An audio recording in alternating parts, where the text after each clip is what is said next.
കഴിഞ്ഞ 20 വർഷമായി ഇടുക്കിയിലെ കോൺഗ്രസിന്റെ നിയമസഭാ സ്ഥാനാർത്ഥി നിർണയത്തിൽ ആവർത്തിച്ചു കേട്ടിരുന്ന ഒരു പേരുണ്ട്. മുൻ DCC പ്രസിഡന്റും നിലവിലെ KPCC വൈസ് പ്രസിഡന്റുമായി റോയി കെ പൗലോസിന്റെ പേര്. ഒടുവിൽ കേരള കോൺഗ്രസ് ജോസഫ് വിട്ടു നൽകിയ ഇടുക്കി സീറ്റിൽ കന്നി അംഗത്തിന് ഇറങ്ങുകയാണ് റോയി കെ പൗലോസ്.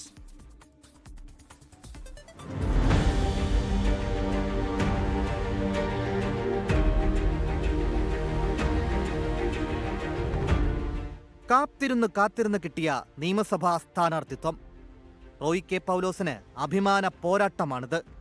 ഓരോ തവണയും സ്ഥാനാർത്ഥി പട്ടികയിൽ നിന്ന് അവസാന നിമിഷം ഒഴിവാക്കപ്പെട്ടിരുന്ന കോൺഗ്രസ് നേതാവ്.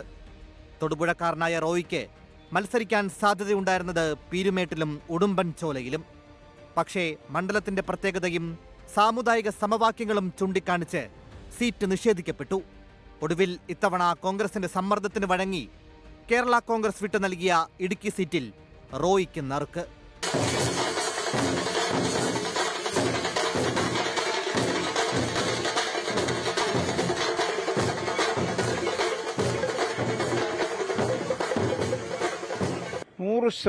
വിജയം ഉറപ്പാണ്.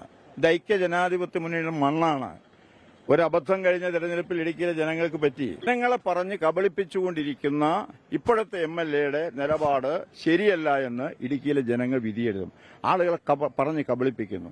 തെരഞ്ഞെടുപ്പ് നോട്ടിഫിക്കേഷന്റെ തലേ ദിവസം കേരളത്തിൽ മന്ത്രിസഭാ യോഗം കൂടി ഇടുക്കിയിലെ പ്രശ്നമെല്ലാം തീർന്നു എന്ന് പറഞ്ഞാൽ ആര് വിശ്വസിക്കാനായത്? KSUവിന്റെ സംഘടനാ പ്രവർത്തനത്തിലൂടെയാണ് റോയി രാഷ്ട്രീയത്തിലേക്ക് എത്തുന്നത്. വിവിധ തദ്ദേശ തെരഞ്ഞെടുപ്പുകളിൽ വിജയിച്ചു. 2009 ഇടുക്കി DCC പ്രസിഡന്റായി. 25 വർഷം ഇടുക്കി MLA ആയ റോഷി അഗസ്റ്റിനോടാണ് റോയി കെ പൗലോസ് ഏറ്റുമുട്ടേണ്ടത്. തദ്ദേശ തെരഞ്ഞെടുപ്പിൽ 15,000-ലധികം വോട്ടുകളുടെ മേൽക്കൈ ഇടുക്കി മണ്ഡലത്തിൽ ഉണ്ടെന്നതാണ് UDFന്റെ ആത്മവിശ്വാസം. 24 ഇടുക്കി. ലോകത്തെവിടെയായാലും ഏത് സമയത്തും 24 വാർത്തകളും ഓഗ്മെന്റഡ് റിയാലിറ്റി പാക്കേജുകളും എക്സ്പ്ലെയിനറുകളും വിശദമായി കാണാൻ ഞങ്ങളുടെ YouTube ചാനൽ നിങ്ങൾക്ക് സബ്സ്ക്രൈബ് ചെയ്യാം.